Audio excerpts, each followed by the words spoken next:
Cek. Selamat pagi Bapak Ibu, peserta kegiatan KKSI tahun 2020, tanggal 8 Oktober 2020. Coba checking peserta Bapak Ibu. Bapak Ibu sudah siap? Yang sudah siap angkat tangan. Halo, angkat tangan. Oke, angkat tangan. Oke, kita mulai Bapak Ibu ya. Kita mulai. Selamat pagi semuanya. Selamat pagi semuanya. Oke, terima kasih. Kita mulai untuk kegiatan pada pagi hari ini diawali dari Bapak dari pemateri, baik dari Iduka maupun dari pendamping SMK Negeri 8 Surakarta. Pak Didik, selamat pagi.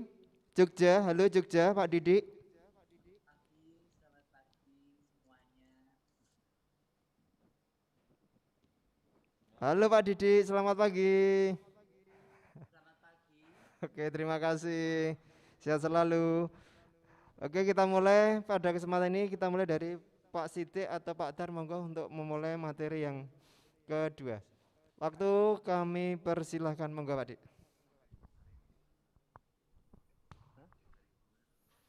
Assalamualaikum warahmatullahi wabarakatuh. Salam sejahtera untuk kita semua.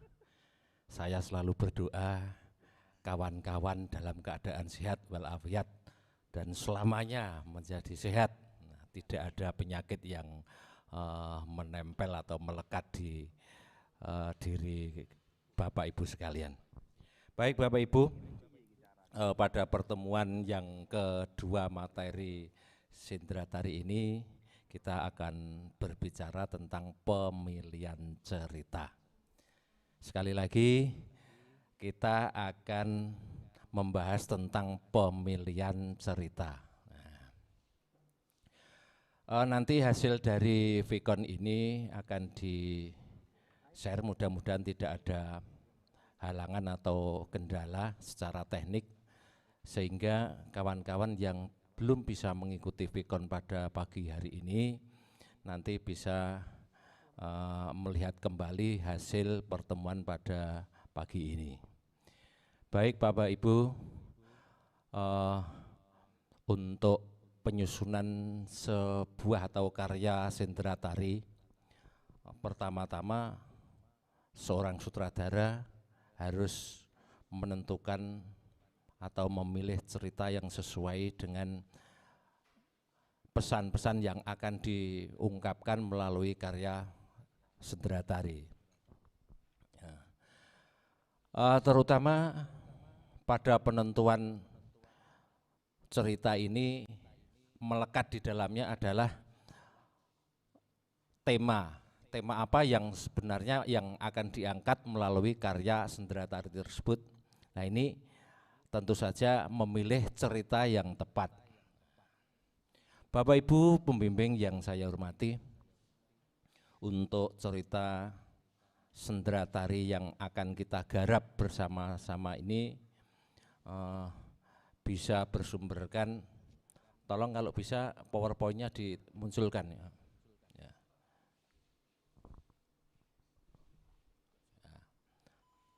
Ya, kita tunggu.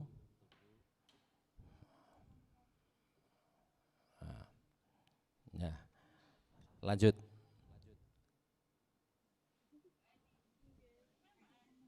Yang pertemuan keempat, ketiga kemarin, keempat. Oh, oke. Bapak Ibu bisa membaca? Halo? Halo? Jadi kembali tentang yang kita bahas pada pagi ini adalah pemilihan cerita. Bahasanya cerita itu adalah sebagai pijakan untuk menuangkan ide, gagasan, pesan moral atau nilai-nilai yang akan disampaikan atau yang diungkapkan. Selanjutnya dapat bersumber dari Ramayana, Mahabharata, sejarah, mitos, legenda atau yang lainnya. Disesuaikan dengan daerahnya masing-masing. Tergantung nanti mau mengungkapkan nilai-nilai apa atau tema apa yang akan disampaikan kepada penonton. Selanjutnya pemilihan cerita sebaiknya disesuaikan dengan penari yang mendukungnya, termasuk gender, kalau Jawa itu gandar, kemudian karakter, skill kepenarian. Jadi memilih cerita harus sesuai atau paling tidak sesuai dengan penari-penari yang akan mendukung cerita tersebut.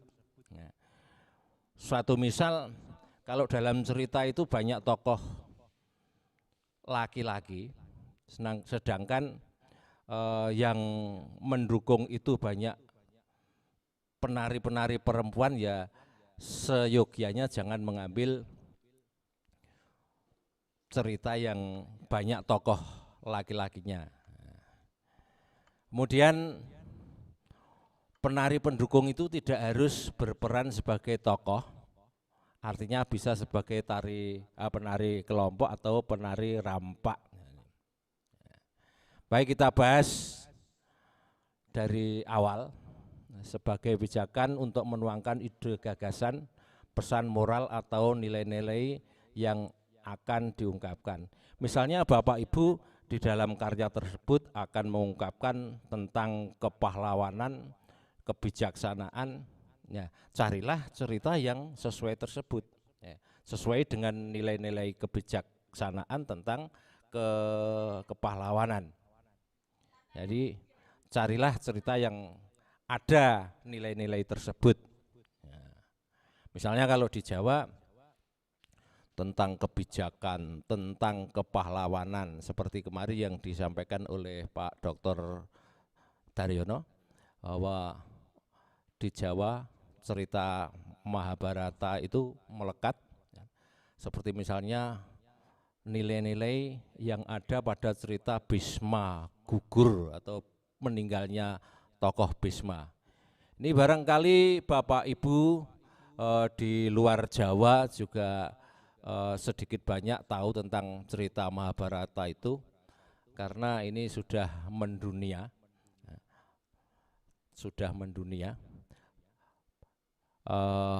sering juga ditayangkan di media TV. Jadi di situ ada nilai-nilai kepahlawanan untuk seorang tokoh Bhisma. Dia juga penasehat dari darah Kuru atau Wangsa Astinapura. Tapi juga dia memiliki kebijakan-kebijakan untuk menentukan sikap. Apakah berpihak kepada Pandawa ataukah berpihak kepada Astina. Nah ini kalau ini dituangkan di dalam sebuah sendratari, ini banyak nilai-nilai yang tersampaikan atau pesan-pesan moral kepada penonton. Jadi untuk memilih cerita dan penyesuaian dengan temanya ini harus benar-benar tepat. Kemudian yang kedua adalah bersumber Ramayana, Mahabharata, sejarah, mitos. Jadi untuk memilih cerita sesuaikan Bapak Ibu masing-masing daerahnya. Mungkin di situ ada cerita apa yang populer di situ. Ada nilai-nilai yang akan tersampaikan kepada penonton atau penghayat atau pengamat atau penguji dan sebagainya. Sesuaikan. Pemilihan cerita tidak disesuaikan, sebaiknya disesuaikan dengan penari yang mendukungnya. Seperti apa yang tadi saya sampaikan, harus disesuaikan dengan pendukungnya. Pendukung atau penari yang sejumlah 15 orang. 15 orang. Ya, ini juga merupakan juknis kita, minimal 15 orang untuk pendukung Sindra Tari ini. Ya, ini semuanya tidak harus berperan sebagai tokoh, barangkali bisa berperan sebagai tari kelompok dan atau tari rampak yang fungsinya multiguna, mungkin bisa mendukung suasana adegan yang ada di dalam sendera tari tersebut, bahkan atau juga sebagai peran-peran yang harus berkelompok, mungkin sebagai dayang-dayang dan sebagainya. Nah, Bapak Ibu yang saya hormati, saya tidak terlalu panjang lebar untuk menyampaikan materi ini. Ada masukan dari beliau-beliau Pak Didik Ninitowo dan Pak Dr. Daryono nanti akan menggarisbawahi dan menguatkan apa yang saya sampaikan ini, dan nanti kalau dimungkinkan pasti ada sesi tanya jawab. Demikian, berikutnya akan saya serahkan yang jauh dulu Pak Didik. Pak Didik, nanti gongnya Pak Daryono gitu. Pak Didik, halo. Nah ya, ya. Monggo Pak Didik, kami persilakan untuk membahas materi pada pagi ini adalah pemilihan cerita. Dipersilakan. Selamat pagi semuanya.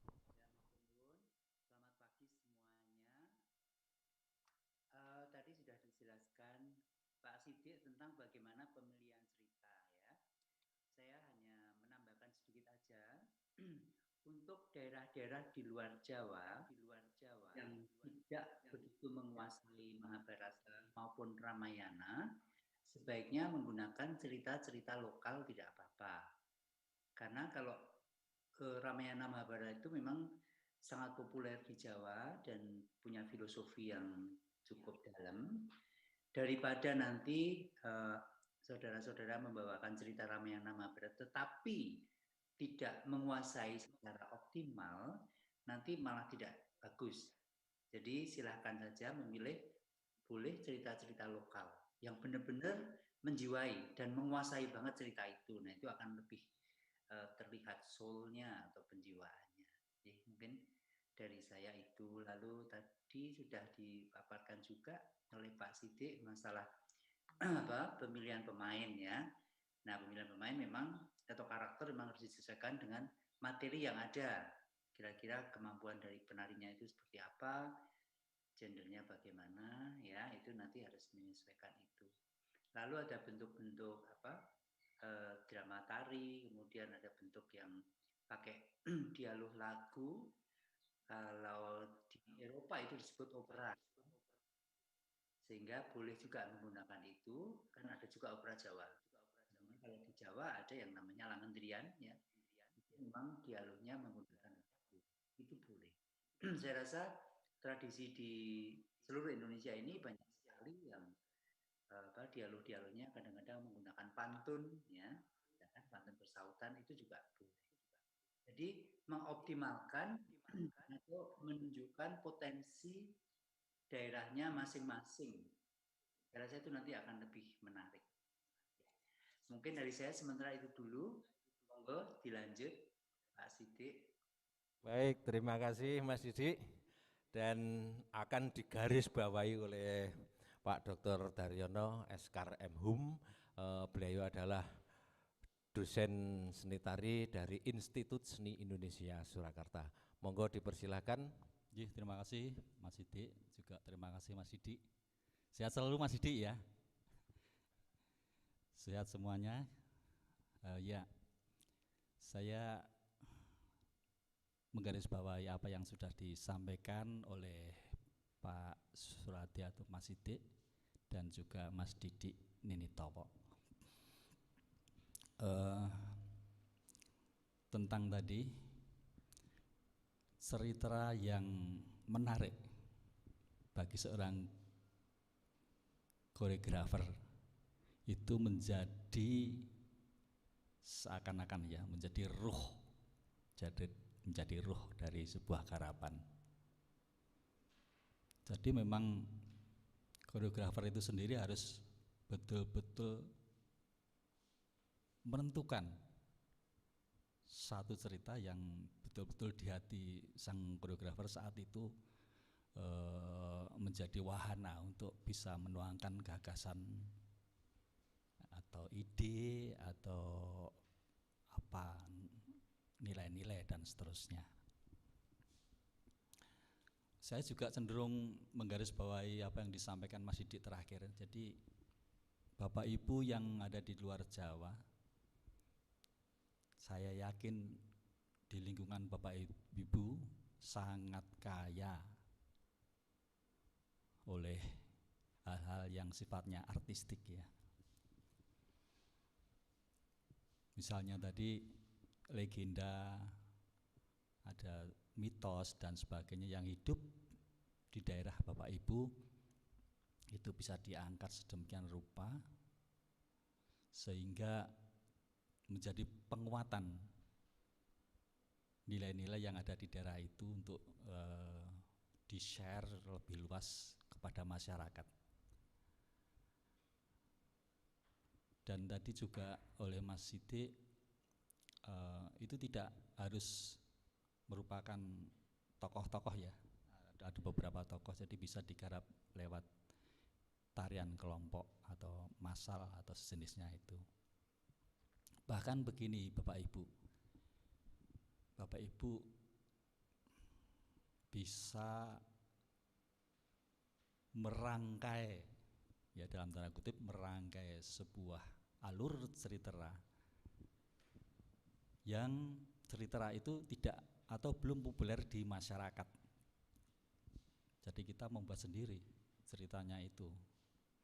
Tapi intinya harus ada unsur edukasinya di situ supaya apa yang kita kerjakan bermanfaat bagi banyak orang atau masyarakat. Misalnya itu ada contoh ya, saya punya garapan yang berjudul Mata Hati.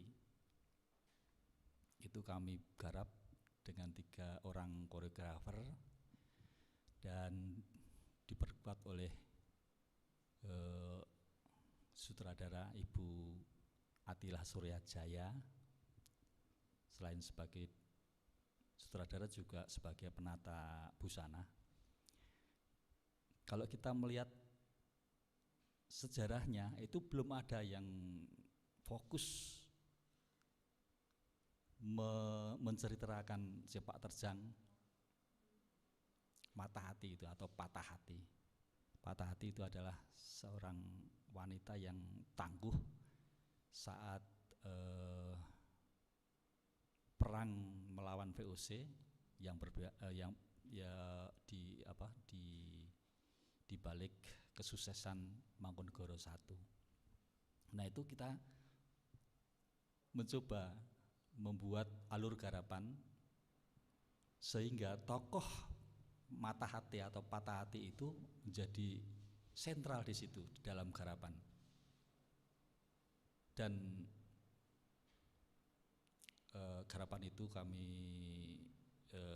pentaskan pertama kali di Singapura tahun 2010 dan berturut-turut di Indonesia, ada di Jakarta dan juga di Solo atau Surakarta. Itu bisa Bu atau Bapak Ibu bisa seperti itu. Kemudian orang tokoh harus mampu secara lahir dan batin begitu ya. Teknik tarinya juga harus paling tinggi di antara penari-penari di situ. Demikian juga kalau di Jawa ada gandar. Gandar itu sebuah semacam ukuran atau norma ketika seseorang itu memerankan tokoh tertentu. Yang itu disesuaikan dengan tokoh dalam cerita itu.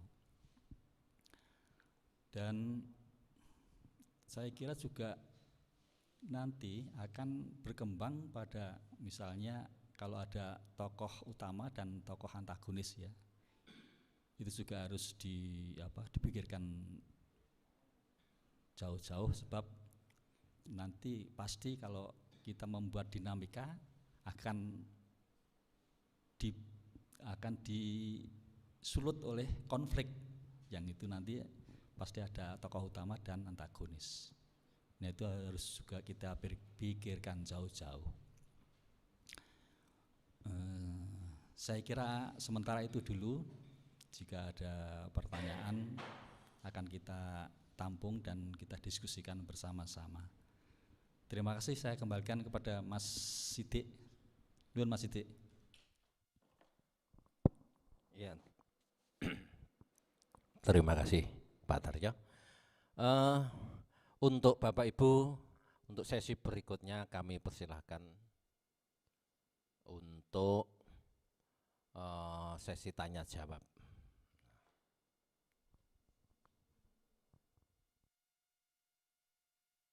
Ada yang ditanyakan Bapak Ibu tentang pemilihan cerita? Halo?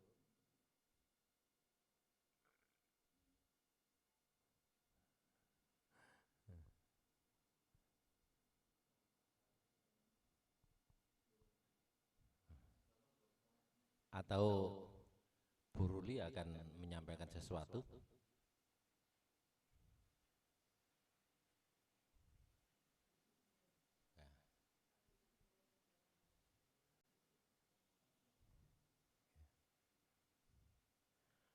Mas Didi, ada hal-hal yang perlu disampaikan lagi?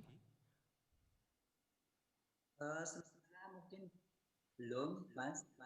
Ya. Saya menunggu nanti lebih enak kalau kita tanya jawab secara langsung. Oke, ya siap. Kita tunggu pertanyaan-pertanyaan dari peserta. Baik, sambil menunggu pertanyaan dari peserta, kami persilakan kepada Pak Darjono untuk memberikan tambahan, untuk menguatkan apa yang disampaikan tadi. Monggo. Ya, terima kasih. Khususnya tadi apa yang disampaikan Mas Didi tentang cerita-cerita yang hidup di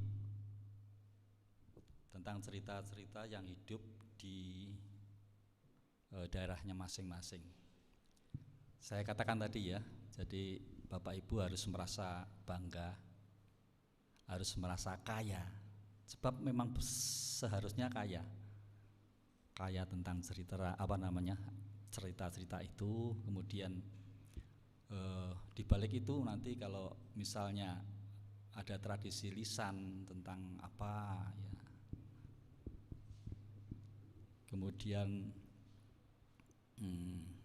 kalau itu berwujud syair-syair bisa dimasukkan, bisa digarap sedemikian rupa sehingga itu menjadi unsur yang penting di dalam sajian itu. Kemudian misalnya ada motif khusus tentang batiknya atau apa ya, tentang kostum di daerah itu, di daerah Anda masing-masing, itu juga bisa disampaikan atau di-create sedemikian rupa untuk dijadikan satu dengan unsur-unsur lain. Kemudian tentang musik. Nah, tentang musik tidak harus dengan karawitan lengkap seperti di Jawa. Kalau di Jawa kan ada slendro dan pelok yang itu merupakan ensemble besar ya. Tapi Bapak Ibu bisa menggunakan ensemble yang kecil atau yang ada di daerahnya masing-masing. Juga tidak harus penuh misalnya gitu. Kalau memang cukup dengan 5 atau 7, nah ya, saya kira tidak bermasalah. Saya kira itu. Saya kembalikan Mas Didi, monggo. Baik, kelihatannya sudah ada pertanyaan dari peserta Pak Darjo. Yang pertama dari Pak Darno ya. Yang pertama dari mana? Nah, Pak Darno, kami persilahkan Pak Darno. Atau itu ada pertanyaan? Nah, ada pertanyaan. Saya bacanya dulu, Mas.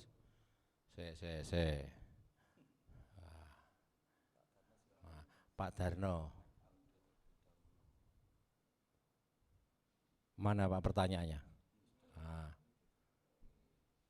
Nah, itu untuk penyajian apa boleh berbentuk kolaboratif? Nah, wah, maksudnya ini nanti apa gitu kolaboratif dengan musik atau dan sebagainya? Ya, memang harus kolaboratif. Kalau tidak kolaboratif, tidak menjadi sebuah sendratari. Ya. Baik, saya sampaikan kepada Pak Daryo mumpung ini pegang mikrofonnya. Monggo, Pak. Terima kasih Pak Darno. Selamat pagi. Terima kasih atas pertanyaannya. Saya ulangi lagi pertanyaan yang disampaikan.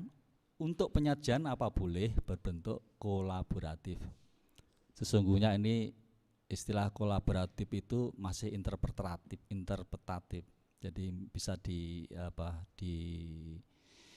mengerti lain-lain artinya. Tetapi saya ingin menjelaskan seperti ini. Jadi sebuah garapan, apalagi drama tari ya, itu pasti kolaboratif dalam artian merupakan suatu kompleksitas dari kehadiran masing-masing disiplin. Ada di situ ada gerak disiplin tarinya ya, kemudian ada rias busana, ada musik tarinya, mungkin ada setting, properti, itu menjadi satu. Dan bahkan orang-orangnya juga harus kolaboratif, misalnya koreografer, mungkin ada asisten koreografer, kemudian ada penata rias, penata busana, ya, lalu ada penata setting dan lain-lainnya. Nah ini dalam pengertian itu ya harus kolaboratif. Nanti kalau tidak kolaboratif hanya gerak saja nanti, tidak ada yang lain. Saya kira itu, Mas Didi. Baik, mudah-mudahan semakin jelas atas pertanyaan Bapak Sudarno. Selanjutnya pertanyaan dari Ibu Desta Mulyanti. Mohon izin bertanya Pak, untuk peserta yang didaftarkan 5 orang, waktu pendaftaran, terus lengkapnya? Apakah itu sudah terhitung dari yang 15 pendukung atau tidak? Nah, ya begini Bu Mulyanti, biarkan yang sudah terdaftar 5 orang, tinggal menambah lagi supaya lengkap menjadi 15 orang.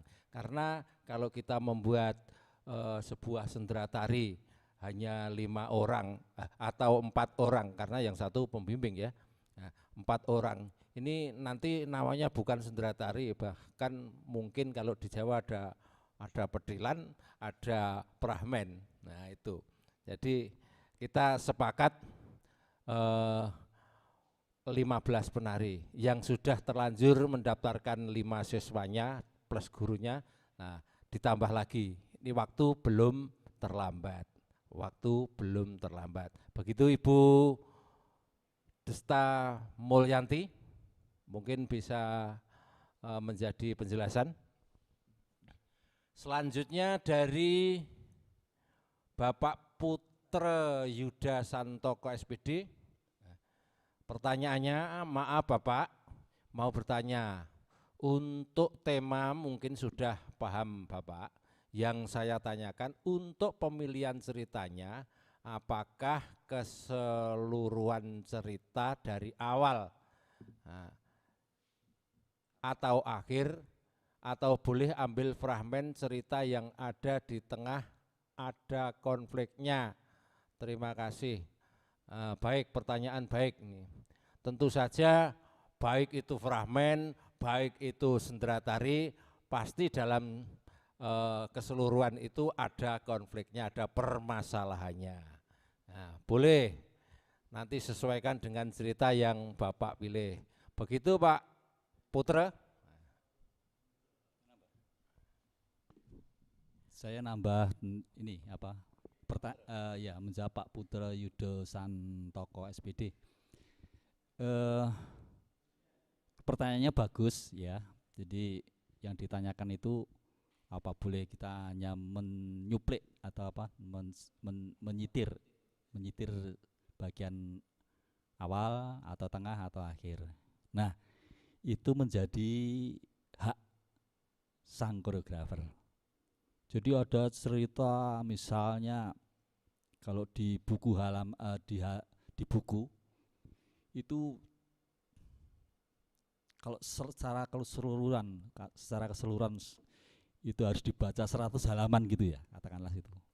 Ekstremnya seperti itu. Itu kita bisa hanya mungkin 20 halaman saja yang kita pilih, yang kita tentukan, yang itu menarik bagi Bapak tadi, Bapak Ibu tadi. Apa yang ingin disampaikan, tidak harus seluruhnya. Jadi seperti misalnya seorang pelukis itu ya, itu kalau menggambar pemandangan kan tidak semuanya, semua semut ada yang di situ digambar semua burung yang ada digambar semua. Jadi dipilih yang menarik. Saya kira cukup jelas ya. Mudah-mudahan lebih jelas. Baik, saya tambahi sekali lagi Pak Putra, barangkali topik atau permasalahan yang ditanyakan ini nanti pada sesi atau pertemuan ke-5 yaitu menyusun sebuah adegan. Memang benar ini nyuplik tidak masalah atau mengambil sedikit tidak masalah, bahwa dari cerita itu misalnya adegan A, B, C, D sampai F, barangkali seorang koreografer atau sutradaranya bisa saja hanya mengambil D, E atau F, G dan sebagainya. Ini hak sepenuhnya pada sutradara atau seorang koreografer. Untuk Pak Putra seperti itu, dan sekaligus pertanyaan ini berlaku untuk Bapak Ibu yang lain. Mudah-mudahan tidak akan mengulangi apa yang saya sampaikan ini. Tentang penyusunan adegan nanti kita pada sesi pertemuan keempat ya, kelima, dan draft penyusunan adegan juga di sesi ke-5 atau pertemuan ke-5. Pak Didi, untuk pertanyaan-pertanyaan dari peserta, adakah masukan untuk beliau-beliau? Saya mau menambahkan sedikit tentang ini apa? Tadi kan kearifan lokal ya. Kan tadi sudah dijelaskan kalau kita memunculkan kearifan lokal sudah dari Pak Daryono juga tentang bagaimana menampilkan misalnya batik ataupun kostum-kostum misalnya tenun atau soket dari daerahnya masing-masing itu dioptimalkan. Sekalian kita mempromosikan dan memamerkan tentang khasnya daerah untuk kostum, ya. Juga properti. Jadi mungkin yang belum banyak dikenal masyarakat Indonesia luas itu dimunculkan. Jadi ada unsur edukasinya di sini. Ya, kemudian juga saya teringat misalnya tato di saudara kita etnis Dayak dan Papua itu kan punya tato yang punya makna. Nah itu kalau bisa dimunculkan secara optimal saya rasa menarik, karena itu punya filosofi yang luar biasa. Dan sejauh ini kan kalau saya lihat misalnya di Jogja ya, yang pada membuat tato atau menarikan tarian, mengambil tari etnis dari Dayak misalnya gitu, saya yakin belum optimal. Kadang-kadang malah ada yang karena dia tidak tahu lalu buat tatonya asal-asalan. Nah itu jangan sampai begitu. Jadi bagaimana kita bisa menunjukkan tentang potensi daerahnya masing-masing itu sangat penting. Karena itu untuk edukasi kita bersama. Ya, mungkin saya yakin tidak seluruh seniman maupun daerah di Indonesia itu paham apa itu makna tato. Ya, jadi itu saya rasa satu hal yang perlu diperhatikan. Terima kasih. Ya, terima kasih Pak Didi. Mudah-mudahan akan lebih mantap dari penjelasan-penjelasan Mas Didi kepada peserta. Untuk pertanyaan berikutnya yang belum terjawab, dari SMK Negeri 1 Cangkringan. Nah, ingin bertanya mengenai bagaimana cara kita memilih cerita supaya mendapat cerita yang bagus dan menarik. Misal memilih cerita tentang Mahabharata, apa yang harus saya lakukan pertama kali, dari mana saya harus mengambil cerita. Terima kasih. Nah, sekali lagi saya lempar ke Pak Daryo, nanti saya akan menambahi dibalik. Ya, terima kasih. Mas, ini siapa? Mas atau Pak atau Bu ya? Dari SMK Negeri 1 Cangkringan. Di mana itu, Mas?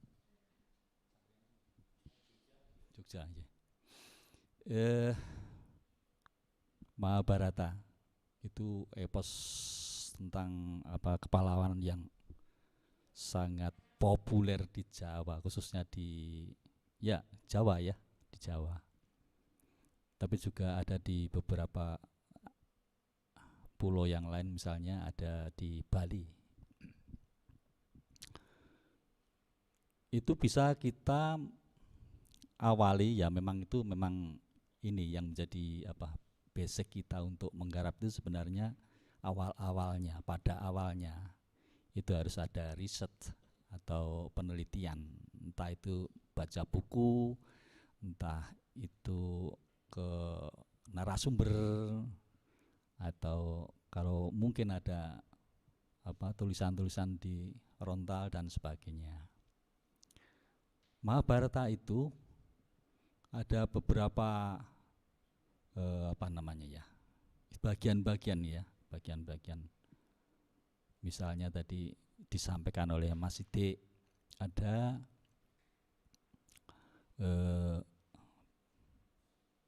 Bharatayuddha yang mengisahkan tentang Bhisma Senopati atau Bhisma Gugur.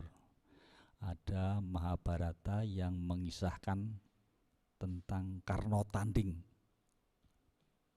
Jadi Karna yang berhadapan dengan adiknya sendiri Janaka, itu juga sangat-sangat kompleksitas permasalahannya. Banyak sekali. Jadi pilih saja yang menarik tentunya ya, yang menarik bagi Anda. Tentu saja tadi disesuaikan dengan semuanya ada penari, ada nanti penyusun musiknya, potensi itu harus kita perhitungkan,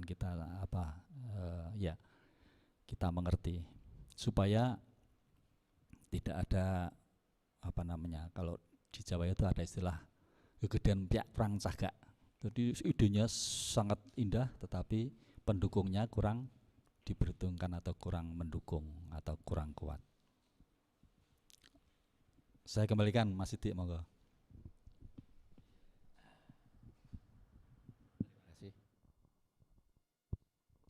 Terima kasih atas penjelasan Pak Daryo. Sekali lagi Bapak Ibu, jangan susah-susah untuk memilih cerita. Pada dasarnya di dalam cerita itu semuanya baik. Hanya kepiawaian seorang koreografer untuk membuat supaya di dalam cerita itu ada konflik atau permasalahan yang menarik atau tidak, ini saya kira seorang koreografer atau sutradara ini harus pandai. Bahkan untuk cerita dirinya sendiri saja bisa kok. Cerita tentang dirinya sendiri. Di situ ada adegan dan untuk memvisualisasikan konflik batinnya ini bisa menjadi sebuah sendera tari. Tentu saja ada tokoh-tokoh yang lain. Nah, semuanya saya kira ada nilai-nilai atau pesan-pesan moral yang akan disampaikan kepada penonton dari cerita apapun. Nah, misalnya kalau Jawa Barat ada cerita Sangkuriang, ya ini mungkin kita berpikirnya Sangkuriang itu ditafsir sebagai seorang tokoh yang seperti apa. Sebagai manusia biasa, Sangkuriang kadang-kadang memiliki karakter yang keras, kadang-kadang memiliki karakter yang lembut. Jadi karakter ini tidak melekat di dalam satu cerita apa saja, tapi konteksnya itu yang akan digarap oleh seorang koreografer atau sutradara ini akan menyajikan tokoh ini menjadi seorang karakter yang bagaimana. Nah ini yang kita harapkan seperti itu ya Pak. Nah itu Arjuna yang terkenal ini tokoh yang halus, lembut. Belum tentu dalam adegan atau dalam konteks apa. Arjuna sebagai seorang tokoh yang lembut, halus dan sebagainya.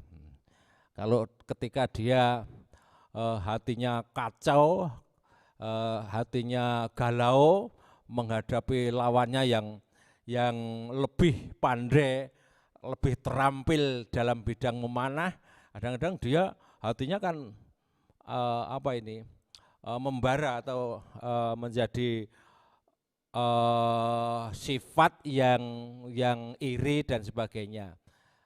Seperti dalam cerita Palguna Palgunadi atau Bambang Ekoloyo itu seperti itu. Arjuna kan iri dengan Palgunadi karena dia lebih pandai memanah daripada Arjuna. Keirian ini menjadikan perasaannya yang kacau sehingga menuduh Resi Durna sebagai gurunya dan sebagainya. Itu. Selanjutnya pertanyaan dari mana Pak? Yang belum. Itu Bu Anita Desi, ada pertanyaan. Selamat pagi Pak, bagaimana proses mendaftar untuk tambahan penari yang belum terdaftar selain 5 orang itu mestinya. Nah ini secara teknik saya tidak tahu sistemnya atau prosesnya. Nanti kita tanyakan Bu Ruli dan Pak Emen. Kalau belum bisa menjawab pada hari ini nanti akan di-share lewat grup Bu Anita. Saya kira nanti kita berbincang atau chat lewat grup bagaimana untuk menambahkan peserta itu, karena di format pendaftaran itu hanya terdaftar 4 atau 5 orang.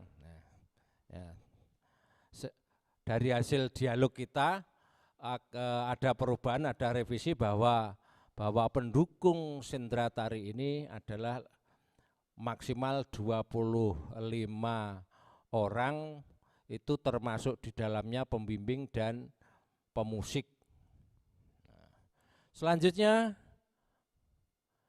dari Karanggede Boyolali, Karangdadap, Karangdadap, mana ya itu ya? Mohon maaf, saya Eva dari SMKU Karangdadap. Mana ya Karangdadap itu? Bertanya terkait dengan musik pengiring, apakah boleh menggunakan musik yang sudah ada, dalam arti menyadur musik yang sudah ada. Menyadur apa edit ya? Ya, mungkin dua-duanya, menyadur dan edit. Boleh silakan. Misalkan apa? Boleh, monggo. Asalkan kita tetap menjaga etika pengkaryaan. Izin dulu yang punya, enggak masalah. Sering media sosial minta izin saya untuk menarikan tari topeng Suminten dan dilombakan, saya izini, enggak masalah. Kemudian dari Ibu Linda, SMK Negeri Cangkringan. Oh, saya dari Sleman. Oh, tadi menjawab dari mana ya itu? Dari SMK Negeri Karangdadap, mohon maaf Bapak, saya Eva dari SMK 1 Karangdadap. Sudah ya ini tadi? Nah, selanjutnya? Iya Pak, terima kasih. Sudah ya, cukup. Terima kasih, mudah-mudahan menjadikan lebih terang dari pertanyaan-pertanyaan Bapak Ibu lewat chat ini. Kalau merasa belum jelas atau belum terang, nanti kita chat di forum di luar Vicon ini. Ada pertanyaan dari Pak Agus Budiono, SMK Muhammadiyah Marga 3 Lampung ya, Lampung ya. Yang ditanyakan untuk pengambilan cerita, apakah boleh kita mengangkat tentang tradisi daerah? Boleh Pak, boleh, silahkan. Nah, boleh, silahkan. Ada lagi? Nah, ya, tidak ada. Ya, seperti itu tadi Bapak Ibu, bahwa pemilihan cerita itu saya kira cerita apapun ada konfliknya. Ada konfliknya, jadi tidak perlu susah-susah untuk mencari cerita apa gitu. Yang jelas saya pesan kepada Bapak Ibu pendamping bahwa penarinya itu juga harus memahami alur cerita yang digarap, sehingga sebagai seorang penari tidak hanya istilahnya ikut ke sana kemari, tapi tidak tahu apa isi yang akan disampaikan, apa yang harus dilakukan. Dia melakukan itu dalam konteks apa. Ini tolong nanti diberikan pemahaman kepada anak buah atau penari yang Bapak pilih, supaya dia juga memahami isi cerita. Apalagi yang ditunjuk sebagai tokoh, berperan sebagai tokoh, ini harus benar-benar tahu permasalahan yang ada di dalamnya. Pak Daryo, ada penambahan mungkin biar lebih mantap lagi? Monggo. Ya betul sekali Pak Suradi. Tadi kalau penari itu memang harus tahu apa yang harus dilakukan. Untuk itu memang lebih baik sejak awal dilibatkan dalam diskusi, sehingga dia sangat paham dan di dalam mengungkapkan isi tariannya akan tidak kosong gitu ya. Demikian juga saya kira nanti kalau Bapak Ibu menunjuk seorang komposer, jadi seorang komposer juga harus tahu persis apa yang ingin disampaikan oleh koreografer atau sutradara, sehingga di dalam memilih nada-nadanya, kemudian bentuk lagunya, bentuk iringannya dan sebagainya sudah klop dengan apa yang ingin disampaikan oleh sutradara atau koreografer. Demikian juga nanti kalau sudah pada penataan busana dan juga rias ya, semuanya itu harus atau orang-orang itu yang expertnya itu harus dilibatkan lebih awal supaya tidak supaya menyatu semuanya. Jadi saya kira itu.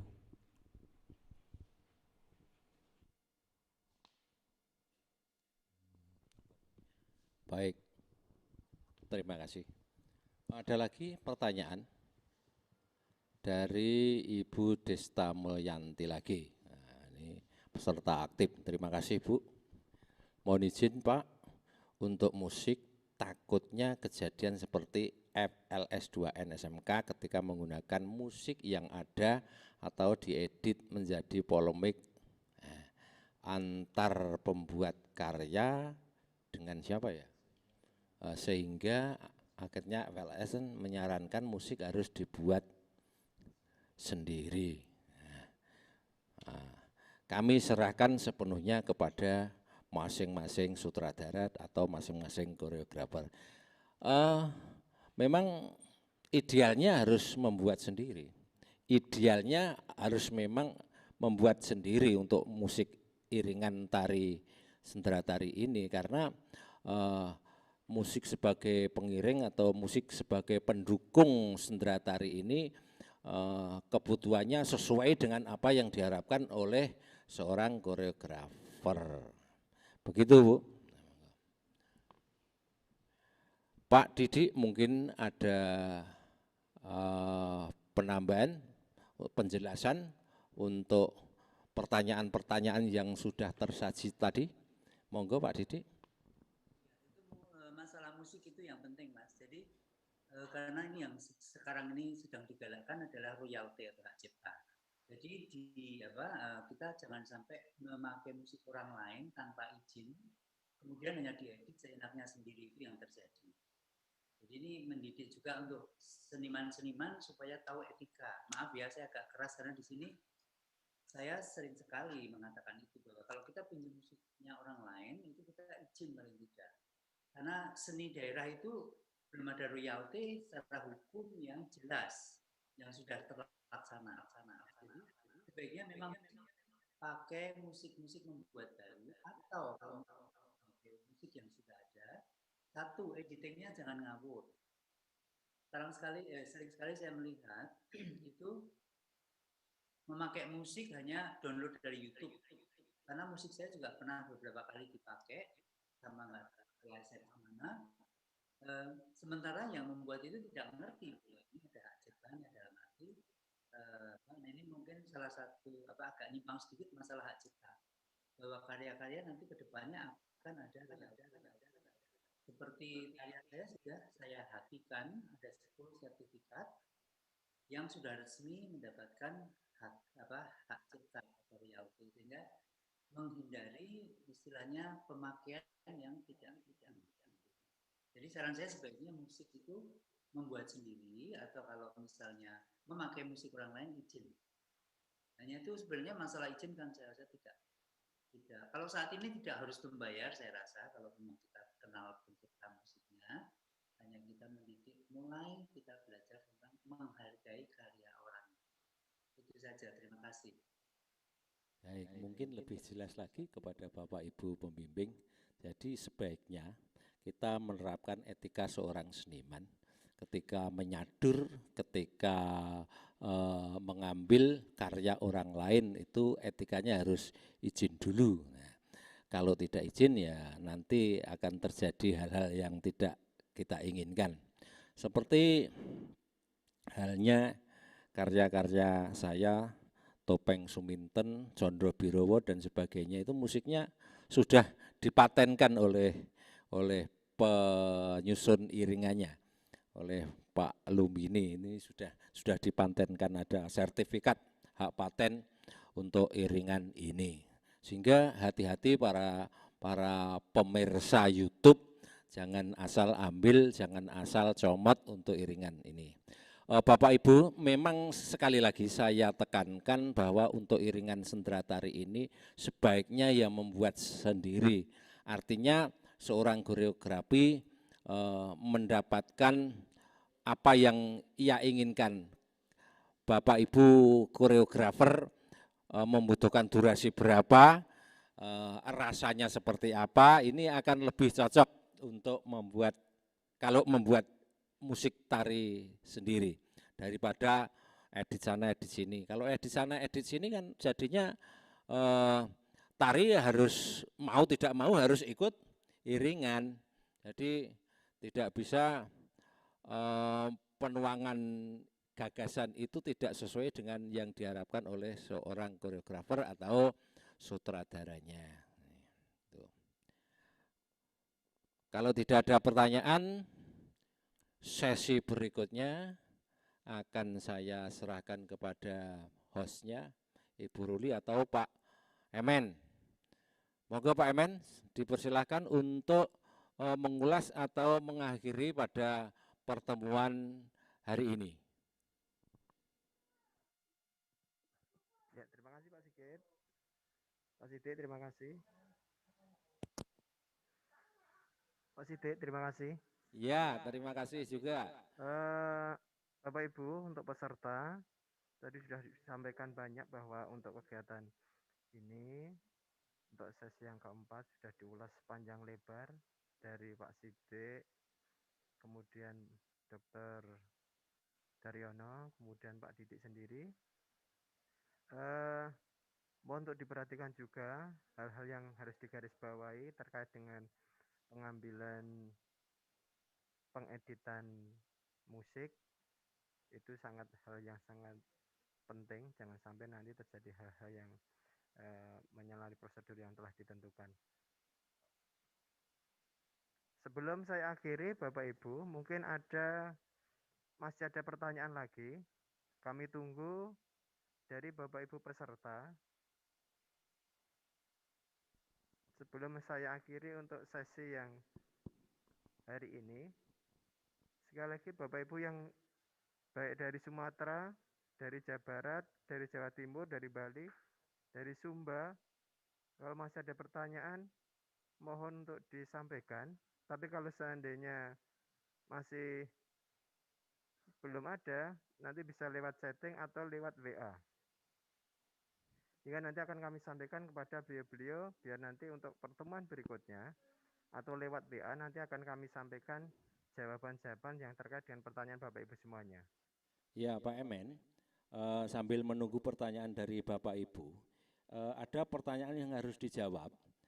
Dari Ibu Anita Desi, pertanyaannya bagaimana cara mendaftar atau menambahkan penari yang tadinya di form pendaftaran itu hanya tersedia 5 orang dan sekarang menjadi 15. Nah ini yang perlu dijawab. Kalau belum bisa menjawab sekarang, kita tunggu di grup. Begitu Pak Emen?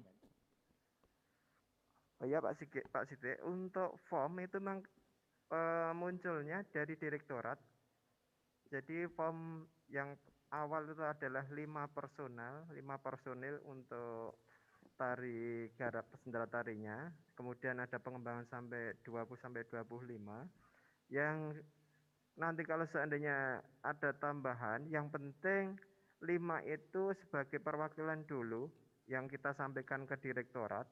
Adapun yang sisanya itu Bapak Ibu semuanya nanti bisa dikirimkan via daftar hadir, nanti kami akan tambah untuk jumlah peserta dan by name-nya, biar nanti juga bisa sebagai rekomendasi untuk direktorat penambahan jumlah peserta yang melebihi sampai mungkin 10 atau 20 ataupun 25 Pak Siti. Begitu Pak Siti. Baik, terima kasih. Selanjutnya saya serahkan lagi kepada Pak Emen, monggo. Bapak Ibu, untuk pertemuan hari ini kalau seandainya belum atau masih ada pertanyaan nanti lewat chatting, karena durasi waktu yang sudah sesuai dengan prosedur dari direktorat bahwa kurang lebih 1 jam dan ini sudah melebihi waktu 1 jam lebih, jam 9 lebih seperempat. Nanti mohon untuk pertemuan berikutnya Bapak Ibu standby, mudah-mudahan standby-nya lebih awal. Karena tadi dilihat jam 8:15 atau jam 8 itu yang masuk baru 5 peserta. Sehingga kami masih menunggu Bapak Ibu yang belum bisa masuk. Untuk selanjutnya nanti Bapak Ibu untuk linknya akan kami share lewat grup. Sehingga nanti mungkin hari ini nanti akan kami sampaikan 2 link untuk pertemuan pertama dan pertemuan kedua hari ini. Kemudian untuk penutupan Bapak Ibu semuanya, mohon untuk dibuka videonya, kita foto bersama terlebih dahulu sebagai dokumen kita. Setiap pertemuan harus ada fotonya bersama. Mohon untuk dibuka semua Bapak Ibu. Bisa dibuka semua Bapak Ibu. Oke.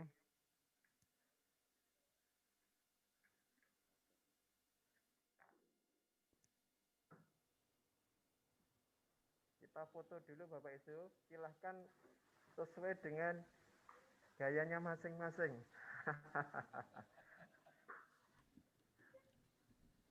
Oke. 1, 2, 3.